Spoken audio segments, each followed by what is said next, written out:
Good morning, this is Kris Shoemaker, also known as Yehudah ben Shomeyr, and you're listening to Coffee with Kris, the time of the day where we share a cup of coffee and share a bit of the Word of God. All right, we're on our third Sidra, our third Aliyah of our Torah portion for this week, for Tuesday. And it's a very long portion, but I'm going to focus in on just a few verses. The portion is from verse 10 of chapter 26 all the way to verse 46, but we're just going to be dealing with verses 14 through 17, and it says, "But if you will not listen to me, nor carry out all my mitzvot, all my commandments, and if you reject my statutes, and if your soul abhors my ordinances, so that you do not keep my mitzvot, my commandments, and instead break my covenant."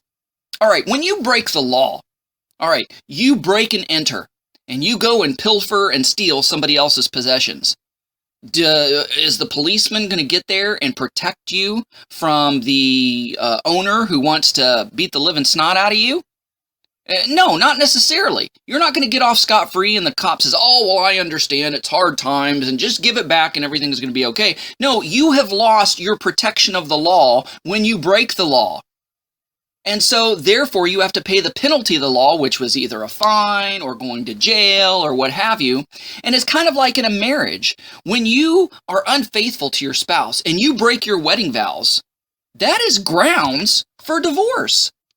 So this is God talking about breaking, you breaking his covenant, which his covenant is in Israel's eyes, in the Jewish eye, just like marital vows.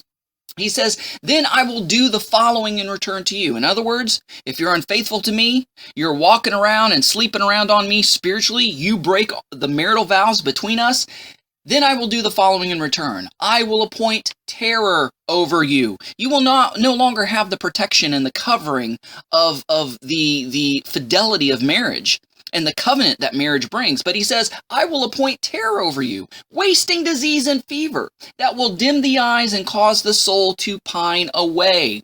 So, in other words, there's curses that follow disobedience and breaking of God's law. Now, if you'll remember, way back when, many moons ago, in regards to Hurricane Katrina, a lot of people say, "Oh, well, that was just, Mother Nature, and that was just dumb luck, and, all this kind of stuff." No, I don't think there's a coincidence that Hurricane Katrina happened during the exact same time that the United States decided to push Israel to divide Gaza.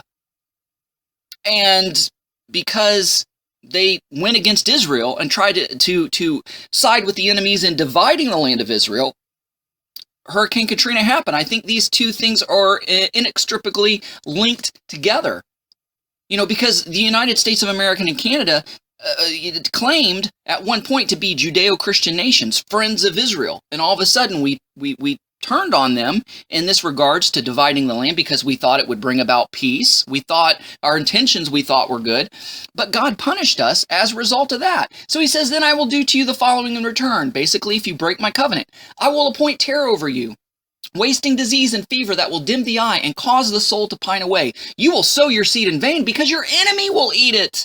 I will set my face against you, and you will be routed before your enemies. Basically, totally the opposite of what we read yesterday in regards to the blessings if you keep the commandments. Then it goes on to say, "Those who hate you will rule over you, and you will flee when no one pursues you." Basically, always scared and looking behind your shoulder, thinking that somebody's going to jump you. That's pretty bad. That's pretty terrible. So God's covenantal promises of blessings and safety is conditional because of the word "if." The covenant is like marital vows, and a breach of such covenant is grounds for separation. God did this to Judah and Israel when they went into Babylonian and Assyrian captivity. Today, we would call this, for us personally, a backslidden condition. When you're in a backslidden condition, and I've heard a lot of stories about people who've backslidden, especially I've got a good friend of mine who, when God called him to preach, he said, "Nope." And he, like Jonah, he ran the other way, and his life was miserable, full of mishaps and curses and bad things happening, and the Lord was just trying to just get his attention to say, "Hey, I got so many blessings for you if you will just accept this calling upon your life." When he finally did, everything worked out and everything turned around. But he was the most miserable person during that time when he rebelled against God, ran from him, and was in that backslidden condition.